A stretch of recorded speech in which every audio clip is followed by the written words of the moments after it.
तो अगले 5 मंथ्स में कैसे आप सिलेबस कंप्लीट कर सकते हो, वो भी रिवीजन के साथ, ताकि आप नीट 2025 एग्जाम में 660 प्लस स्कोर कर सको नेक्स्ट 5 मंथ्स प्रिपरेशन करके, अगर आप जीरो में भी हो तब भी। अब कैसे करना है, क्या करना है, सब कुछ बताऊंगा। चलो वीडियो को शुरू करते हैं। सबसे पहले कुछ इंपॉर्टेंट चीज आपको मैं बता दूं जो आपको रेगुलर बेसिस पे करना ही है। इसी के अकॉर्डिंग आप चैप्टर को अच्छे से कंप्लीट भी करोगे, रिवीजन भी करोगे और सब कुछ अच्छे से अरेंज कर पाओगे। कैसे अरेंज करना है आगे बताता हूँ। यहाँ पे एक चैप्टर को कंप्लीट करने के लिए क्या क्या चीजें जरूरी है। सबसे पहले तो लेक्चर देखना ही है, एनसीईआरटी उससे रिलेटेड आपको पढ़ना है या फिर नोट्स पढ़ना ही है। एनसीईआरटी कैसे पढ़ना है, क्या क्या उसमें जुगाड़ कर सकते हो आगे बताता हूँ। क्वेश्चन प्रैक्टिस एनपीयूआईक्यूज करना ही है चैप्टर से रिलेटेड। उसी के साथ आपको जो रिवीजन भी करना ही है। रिवीजन के साथ साथ हर एक चैप्टर से रिलेटेड आपको तो टेस्ट देना ही है, चाहे पार्ट टेस्ट हो या फिर फुल टेस्ट हो। फिर उसके बाद जो रिवीजन भी करना है, क्योंकि जहां जहां गलती की उससे रिलेटेड टॉपिक को क्लियर करना है। और जो भी आप मिस्टेक्स करोगे हर एक मिस्टेक्स पे काम करना है। और वीकली अपना प्रोग्रेस भी देखना है कि आप प्रोग्रेस कर रहे हो कि नहीं। ये सब चीज कब करना है, कैसे अरेंज करना है, क्या करना है, वो आपको मैं आगे बताता हूँ। बट एक चीज बता दूं, सारे चैप्टर्स के लिए ना आपको चेकलिस्ट रखना जरूरी है। चेकलिस्ट कैसा होना चाहिए, जैसे कि ये चेकलिस्ट है, हर एक सब्जेक्ट के लिए आपको मिल जाएगा। ये आपको मेरे टेलीग्राम चैनल पे मिल जाएगा। जैसे कि आपने एक चैप्टर से रिलेटेड लेक्चर देखा कि नहीं, लेक्चर देख लिया तो टिक मार दोगे। एनसीईआरटी कितना बार रीडिंग मार लिया, एक बार, 2 बार, 3 बार, वो आपको लिखना है। एक बार, 2 बार, 3 बार यहाँ पे लिख लेना है। उसी के साथ उससे रिलेटेड क्वेश्चन प्रैक्टिस किया कि नहीं अच्छे से। उसी के साथ आपने मॉक टेस्ट दिया कि नहीं। अगर आपने 5 चैप्टर कंप्लीट कर लिया, उससे रिलेटेड मॉक टेस्ट दिया तो उन चैप्टर्स में आप टिक लगाते जाओगे। उसी के साथ उस चैप्टर को अच्छे से रिवीजन किया है कि नहीं। रिवीजन आपने एक बार किया, 2 बार किया, 3 बार किया, कितना बार किया एग्जाम से पहले, वो आपको यहाँ पे लिखना है। उसी के साथ अगर आपका एक चैप्टर से रिलेटेड कोई बैकलॉग है तो यहाँ पे लिखना है, ताकि वो बैकलॉग को भी बाद में कवर कर पाओ। इसको मैनेज करोगे ना तो आप हर एक चीज का ट्रैक लिस्ट रख सकते हो, जिससे आपका कॉन्फिडेंस भी बूस्ट होगा। इसको आप डाउनलोड करके प्रिंट जरूर कर लेना, राइट। नेक्स्ट चीज आपको ये भी देखना है कि अभी आपका लेवल क्या है। अगर आपने पहले से स्टार्ट कर रखा है तो कुछ ना कुछ पढ़ रखा होगा, तो आपका अपना लेवल जानना जरूरी है। 10%, 20%, कितना परसेंट सिलेबस कंप्लीट है, जीरो पे भी हो, उसी के अकॉर्डिंग आपको जो है अभी स्टार्ट करना है, प्रॉपर्ली सही से फॉलो करना है। बाय द वे चैलेंज आने वाला नीट क्रैक के ऊपर और कंप्लीट सीरीज उसमें कवर करूंगा, तो उसको जरूर ज्वाइन कर लेना, उसको जरूर देखना। तो यहाँ पे सबसे पहले अगर मैं स्टार्ट की बात करूँ तो बायोलॉजी को आपको जो है 3 मंथ्स के अंदर कंप्लीट करना होगा मेरे स्ट्रेटेजी के अकॉर्डिंग, जो कि मैंने स्ट्रेटेजी वाले वीडियो में बता रखा है। उसी के साथ केमिस्ट्री को नेक्स्ट 4 मंथ्स में करना है और फिजिक्स को आपको जो एंड तक लेके चलना है। फिजिक्स के लिए ऑलरेडी मैंने वीडियो बना रखा है, उस वीडियो को जरूर देखना। बट ये चीज आप करोगे कैसे, यहीं पे सवाल आती है। ये सब कुछ आपको आंसर करता हूँ। सबसे पहले फर्स्ट 3 मंथ्स की अगर मैं बात करूँ क्या करना है, देखो बायोलॉजी को आपको फर्स्ट 3 मंथ्स में रेगुलर बेसिस पे 5 घंटे देना ही देना है, जिसमें से आप जो है 2 लेक्चर देखोगे 3 घंटा देके, और जो है आप 2 घंटा सेल्फ स्टडी के लिए दोगे। अब क्या करना है, कैसे करना है, शेड्यूल मैंने ऑलरेडी बना रखा है, ऑनलाइन वाला शेड्यूल देख लो, लिंक डिस्क्रिप्शन में, उसको देख लेना। उसी के अकॉर्डिंग आप पढ़ सकते हो। केमिस्ट्री में आप 4 घंटा दोगे रेगुलर बेसिस पे, जिसमें से आप 2 घंटा लेक्चर दोगे और 2 घंटा सेल्फ स्टडी में दे सकते हो, या फिर 2.5 घंटा लेक्चर देख सकते हो और 1.5 घंटा सेल्फ स्टडी में दे सकते हो। और फिजिक्स में भी आपको सेम चीज करना है, ठीक है। ये फर्स्ट 3 मंथ में होगा। लेकिन उसके बाद जैसे आप बायो कंप्लीट कर लेते हो, बायोलॉजी में आप उस वक्त टाइम कम कर दोगे, यानी कि रिवीजन के लिए आप 3 घंटा दोगे। रिवीजन स्टार्ट कर देना है उस वक्त आप केमिस्ट्री एंड फिजिक्स में फोकस करोगे। केमिस्ट्री में आप 5 घंटा दोगे उस वक्त, यानी कि 3 महीने के बाद, और फिजिक्स में भी आप 5 घंटा देने की कोशिश करोगे। उसके बाद जैसे ही आप 4 मंथ्स में केमिस्ट्री कंप्लीट कर लेते हो, उसके बाद केमिस्ट्री में भी आपको टाइम कम कर देना है, यानी कि 3.5 घंटा देना है आपको केमिस्ट्री में, और फिजिक्स में आपको जो है 6 घंटा देना उस वक्त, और बायोलॉजी में आपको 3 घंटा देना है, क्योंकि लास्ट मंथ होगा, राइट। तो आपको उस वक्त रिवीजन प्रॉपर्ली करना है, फिजिक्स को भी अच्छे से टाइम देना है। लेकिन ये सब चीज कैसे करना है आगे समझ में आ जाएगा। अब बात आती है कि ये सब चीज आप मैनेज कैसे करोगे। देखो सबसे पहले टेस्ट आपको जो है देना है, बट मंथली बेसिस पे 2 ही पार्ट टेस्ट देना है, या फिर 3-4 भी दे सकते हो, या फिर शेड्यूल के अकॉर्डिंग भी टेस्ट अटेम्प्ट कर सकते हो। और साथ ही साथ फुल टेस्ट जो है आपको 70% सिलेबस कंप्लीट होने के बाद देना है। पार्ट टेस्ट देने के बाद उसको अच्छे से एनालिसिस करना जरूरी है, उसमें जो मिस्टेक्स के वो चीज देखना जरूरी है, उसमें इंप्रूवमेंट करना जरूरी है। अब यहाँ पे जरूरी है कि आपको जो है बेस्ट टेस्ट सीरीज भी ज्वाइन करना है। अगर बेस्ट टेस्ट सीरीज की बात आती है तो यहाँ पे मैं मेमोनिट की तरफ से ब्रह्मास्त्र टेस्ट सीरीज को जरूर हाईलाइट करना चाहूंगा, क्योंकि इसमें भी ऑफर भी चल रहा है और one of the best test series है। क्योंकि लास्ट ईयर इससे जो है 680 मार्क्स के क्वेश्चन आए थे आउट ऑफ 720, जो कि बहुत ज्यादा इंपॉर्टेंट है। और इसका प्रूफ आप ये देख सकते हो, और इसका प्रूफ भी आपको मिल जाएगा। अब अगर आपके मन में ये सवाल है कि ये कैसे पॉसिबल हो सकता है, देखो ये जो टेस्ट सीरीज है बिल्कुल एनडीए के एग्जाम के पैटर्न के अकॉर्डिंग है, और सेम लेवल के सेम स्टाइल के क्वेश्चंस मिल जाएगा। और ये जो है लास्ट 5 इयर्स के पेपर्स को डीप एनालिसिस करके जो है टेस्ट सीरीज बनाया गया है। बात करते हैं कि आपके प्रॉब्लम को कैसे सॉल्व कर सकता है। देखो एक चीज, अगर आपके क्लास 11 या फिर 12 के बेस्ड कॉन्सेप्ट अगर क्लियर नहीं है तो आप अच्छा स्कोर नहीं कर सकते एग्जाम में। इसलिए जरूरी है कि आपका बेसिक कॉन्सेप्ट अच्छे से क्लियर होना चाहिए, और इस चीज में ये टेस्ट सीरीज हेल्प कर सकता है। क्योंकि ये जो है क्लास 11 एंड 12 के बेसिक कॉन्सेप्ट से स्टार्ट होता है, और हर तीसरा टेस्ट ना आपको जो कम्युनिटिव टेस्ट मिल जाएगा। कम्युनिटिव टेस्ट क्या है, यानी कि आपने एक टेस्ट अटेम्प्ट किया, दूसरा टेस्ट अटेम्प्ट किया, तीसरी बार जो है दोनों टेस्ट मिला के आपका एक टेस्ट होने वाला है। उसी के साथ ना एक प्रॉब्लम जो अक्सर स्टूडेंट के साथ देखता हूँ कि स्टूडेंट ना टेस्ट अटेम्प्ट इसलिए नहीं करते हैं ये सोच के कि यार सिलेबस तो कंप्लीट नहीं है, सिलेबस कंप्लीट होगा फिर जो है टेस्ट अटेम्प्ट करूंगा। लेकिन यहाँ पे चिंता की कोई बात नहीं है, क्योंकि इसमें ना आपको टोटल 26 पार्ट टेस्ट मिलने वाला है और 10 फुल लेंथ टेस्ट मिलने वाला है,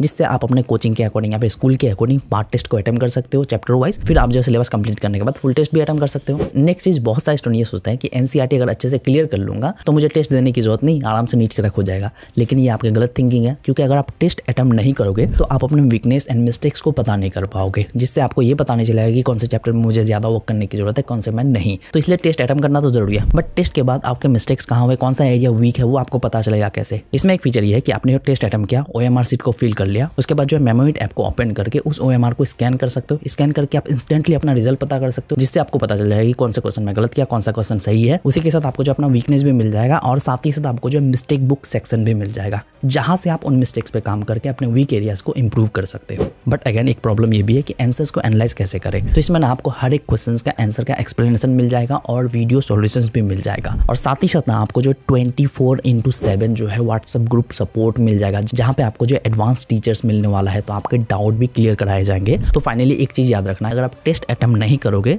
तो आप कंफ्यूज रहोगे कि आपका लेवल क्या है, कितना इंप्रूवमेंट की जरूरत है। टेस्ट अटेम्प्ट करोगे तो अपने मिस्टेक्स पर काम करके डे बाय डे इंप्रूव कर पाओगे और नीट क्रैक कर पाओगे। और इस टेस्ट सीरीज को अभी ज्वाइन कर सकते हो, क्योंकि इसमें सबसे बड़ा ऑफर है अभी, क्योंकि आप अभी डिजिटल ब्रह्मास्त्र टेस्ट सीरीज को सिर्फ 899 रुपीज में ज्वाइन कर सकते हो। और अगर आप प्रिंटेड ब्रह्मास्त्र टेस्ट सीरीज लेना चाहते हो तो आप जो है 299 रुपीज देके ले सकते हो, जिसमें आपको जो है प्रिंटेड टेस्ट आपको जो है होम डिलीवर किया जाएगा 5 डेज के अंदर। और उसी के साथ ये test series Hindi plus English दोनों लैंग्वेज में अवेलेबल है, और साथ ही साथ फर्स्ट टेस्ट आप फ्री ऑफ कॉस्ट अटेम्प्ट कर सकते हो। और उसी के साथ एक न्यू फीचर अभी लॉन्च किया गया है, जो कि है डाउट रन। अगर आपके कोई भी डाउट होता है तो वहां से आप अपने डाउट को क्लियर कर सकते हो, या फिर आप चाहो तो डाउट सॉल्वर भी बन सकते हो, जिससे आप जो है क्रेडिट भी अर्न कर सकते हो। तो इस टेस्ट सीरीज को अगर आप लोएस्ट प्राइस में अभी बाय करना चाहते हो तो आप इस कूपन कोड स्टडी नीट को यूज कर सकते हो। लिंक मैं आपको डिस्क्रिप्शन में प्रोवाइड कर दूंगा कूपन कोड के साथ, जाके जरूर बाय करना, ठीक है। तो चलो वीडियो में आगे बढ़ते हैं। अब अगर मैं रिवीजन की बात करूं, देखो रेगुलर बेसिस पे आपको 40 से 45 मिनट तीनों सब्जेक्ट के लिए देना जरूरी है। रिवीजन का टाइमिंग क्या होने वाला है शेड्यूल वाली वीडियो में ऑलरेडी मैंने बता रखा है, ठीक है। रिवीजन जो है आप शॉर्ट नोट्स के थ्रू कर सकते हो रेगुलर बेसिस पे, और चाहो तो आप फ्लैश कार्ड्स के थ्रू कर सकते हो। फ्लैश कार्ड्स बाय करना चाहो तो लिंक डिस्क्रिप्शन में मिल जाएगा उसका भी। उसी के साथ आपको जो है वीकली बेसिस पे डिटेल नोट्स के थ्रू करना है, चाहो तो आप रिवीजन वाले वीडियोस को देख सकते हो। हर एक वीक रिवीजन जरूरी है,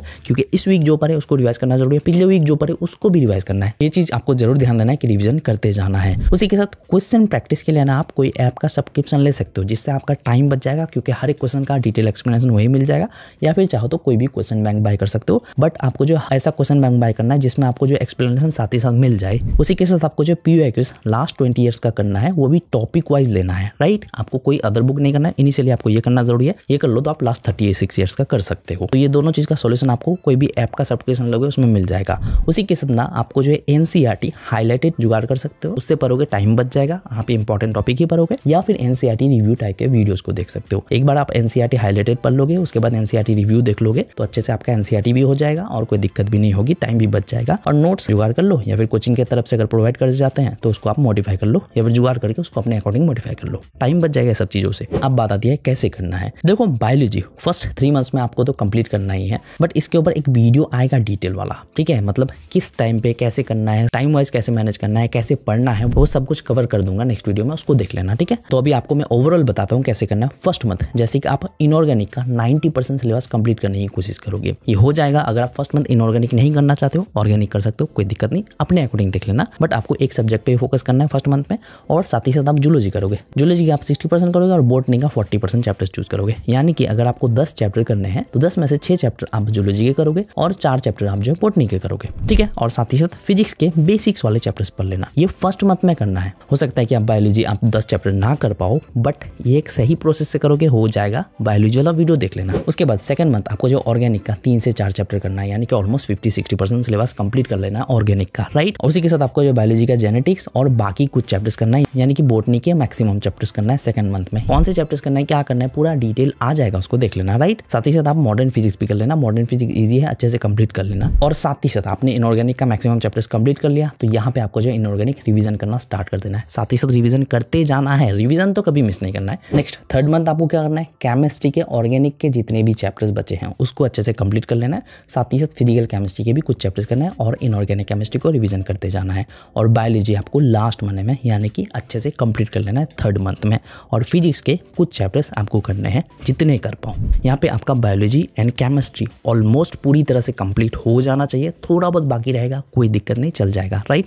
यहाँ पे आपको तो सारे चैप्टर्स करने नहीं है, 60 से लेकर 65 चैप्टर्स ही करना है, तो 4th मंथ में आपको जो बायोलॉजी कंप्लीट करने के बाद रिवीजन करना स्टार्ट कर देना है। रिवीजन जो आप क्वेश्चन प्रैक्टिस के थ्रू कर सकते हो, नोट्स के थ्रू कर सकते हो। जो क्वेश्चन सॉल्व नहीं हो पा रहा है उन क्वेश्चंस का डिटेल एक्सप्लेनेशन तो देखोगे, उसी के साथ आप जो है टॉपिक भी उससे रिलेटेड पढ़ लोगे, जिससे आपका टॉपिक वाइज रिवीजन हो जाएगा। और नोट्स के थ्रू भी आप चाहो तो वीकली बेसिस पे डिटेल नोट्स के थ्रू रिवाइज कर सकते हो। 3 घंटा यहाँ देना है। केमिस्ट्री का जितना भी फिजिकल केमिस्ट्री का बाकी रहेगा वो आपको कंप्लीट कर लेना है, और साथ ही साथ इनऑर्गेनिक और ऑर्गेनिक केमिस्ट्री रिवीजन अच्छे से करते रहना होगा। और अगर मैं फिजिक्स की बात करूँ तो फिजिक्स के मैक्सिमम चैप्टर्स यानी कि 4th मंथ तक आपको जो जितने भी डिफिकल्ट टाइप के हाई वेटेज टाइप के वो यहाँ तक कंप्लीट हो जाना चाहिए। कुछ ही चैप्टर्स बाकी रखना है लास्ट मंथ के लिए, क्योंकि लास्ट मंथ प्रेशर वाला होता है। अब 5th मंथ में आपको जो बायोलॉजी रिवीजन तो करते जाना है, ऑलमोस्ट रिवीजन हो जाएगा 1 से 2 बार। उसके बाद लास्ट मंथ में रिवीजन करने में कोई दिक्कत नहीं होगी। केमिस्ट्री भी ऑलमोस्ट आपका अच्छे से रिवीजन हो जाएगा, और फिजिक्स का भी जो है अच्छे से कंप्लीट रिवीजन करना है, अच्छे से करना है, शुरू से जितना भी आपने कंप्लीट कर लिया। और फिजिक्स आपका अच्छे से कंप्लीट हो जाना चाहिए एग्जाम से 10 दिन पहले कम से कम, ठीक है। और लास्ट महीने में ना जिसका वेटेज कम है उन्हीं सब चैप्टर्स को करना है फिजिक्स के, ताकि कोई प्रेशर ना हो। अगर अच्छे से कंप्लीट ना भी हो कोई दिक्कत नहीं, बट रिवीजन अच्छे से चलाते जाना है, राइट। उसी के साथ बता दूं 3rd और 4th मंथ में आपका जो मॉडरेट एंड डिफिकल्ट टाइप के जितने भी चैप्टर्स है वो अच्छे से कंप्लीट हो जाना चाहिए। लास्ट मंथ में कोई प्रेशर नहीं लेना है भाई। अब एक चीज बता दो, हर मंथ जो भी टारगेट चूज करोगे, जो भी चैप्टर्स चूज करोगे, वो आप इजी, मॉडरेट और डिफिकल्ट टाइप के चैप्टर्स चूज करना, तीनों मिला के चूज करना है, राइट। टारगेट सेटिंग आपको कैसे करना है पूरा एक वीडियो बना दूंगा। अब एक चीज मैं आपको बता दूं, बायोलॉजी का कंफ्यूजन होता है कि 1 शॉट के थ्रू कैसे कंप्लीट करोगे। 1 शॉट वाला लेक्चर मान लेता हूँ कि 8 घंटे का होता है, 8-9 घंटे या फिर 7 घंटे 6 घंटे, डिपेंड करता है चैप्टर के ऊपर। तो 8 घंटे का भी अगर होता है तो इसको आप 3 दिन के अंदर कंप्लीट करोगे, यानी कि 3 दिन में एक चैप्टर करोगे, फिर नेक्स्ट 3 दिन में एक चैप्टर करोगे। बट इस तरह के आप 2 लेक्चर देखोगे, 2 1 शॉट, यानी कि जूलॉजी से रिलेटेड एंड बॉटनी से रिलेटेड।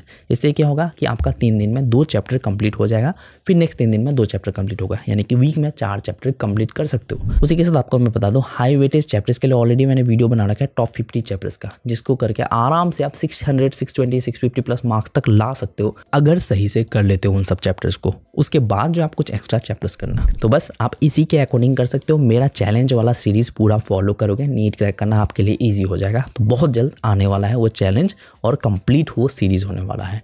तो उसके लिए चैनल को सब्सक्राइब करके रख लो। तो बस मुझे आपको ये बतानी थी, नीट से रिलेटेड और वीडियोस मेरे चैनल पे मिल जाएगा, जाके चेकआउट कर सकते हो। तो बस मिलते हैं नेक्स्ट वीडियो के साथ। Thank you.